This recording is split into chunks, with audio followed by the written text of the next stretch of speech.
امام شافعی کہتے ہیں جب میں امام مالک کے پاس پڑھنے گیا تو ان کی ایک ہی ادا مجھے کھا گئی اور میں نے کہا نوکری کروں گا ساری زندگی شخص کی۔ محدث جب روایت کرتے ہیں تو سند کو جب صحابی تک لے جاتے ہیں اور پھر صحابی کہتے ہیں کالا کالا رسول اللہ صلی اللہ علیہ وسلم کہ حضور علیہ السلام نے فرمایا۔ اللہ اکبر۔ تو امام مالک جب حضور علیہ السلام کی حدیث بیان کرتے تو حضور کے روضے کی طرف اشارہ کر کے کہتے اس قبر منور کے مکین کا یہ فرمان، اس بقائے نور کے باسی نے یہ کہا ہے۔ تو کہتے ہیں کہ جب اشارہ کرتے تو کیا وہ کیفیت ہوتی۔ اللہ اکبر۔ تو یہ عقیدتوں کے رنگ ہیں۔ حضرت سعید بن المسیب لیٹے ہوئے ہیں، بیمار ہیں، اٹھنا مشکل ہو رہا ہے۔ کوئی آیا اور حضور کا فرمان پوچھا، حضور کی حدیث سننا چاہتا ہوں، میں اقعدونی، مجھے اٹھا کے بٹھا دو۔ تو کہا لیٹے لیٹے بیان کر لیجئے۔ فرمایا انی اکرہ ان احدث حدیث رسول اللہ وانا مستجع۔ کہا یہ میں گوارا ہی نہیں کرتا کہ حدیث حضور کی بیان کروں اور خود لیٹا رہوں۔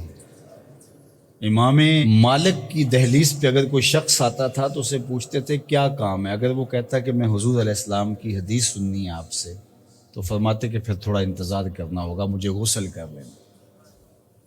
غسل کرتے، خوشبو لگاتے، تخت بچھ جاتا، بخور سلگھا دیا جاتا، پھر اس کو بٹھاتے اپنے سامنے، کہا اب پوچھو میں تمہیں حضور کا فرمان سنا۔ یہ اہتمام ہے حضور کی حدیث کی روایت۔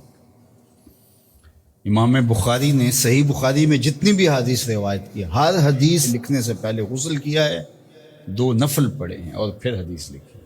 ہر حدیث کے ساتھ یہ اہتمام کیا ہے۔ آج تو بے ادبی ہمارے رویوں میں آ گئی ہے۔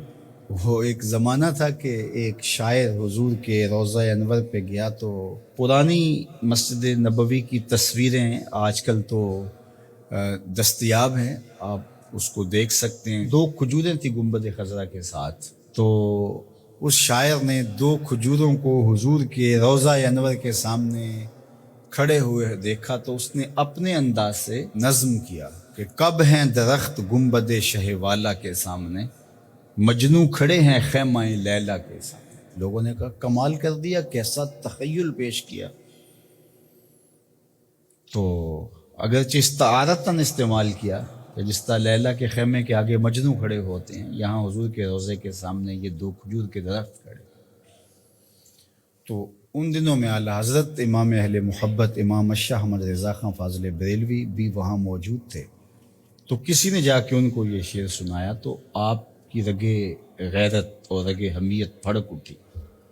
آپ نے فرمایا اس کو بلایا گیا، کہا کہ تیری جرت کیسے ہوئی کہ میرے رسول کے روضے کو لیلا کے خیمے سے تشبیہ دی؟ نے کہا حضور میری تو توجہ ادھر نہیں گئی، میں نے تو استعارتاً بات کر دی۔ تو کہا کہ تمہارا پہلا مصرع تو ٹھیک ہے لیکن دوسرے میں اصلاح دیتا ہوں۔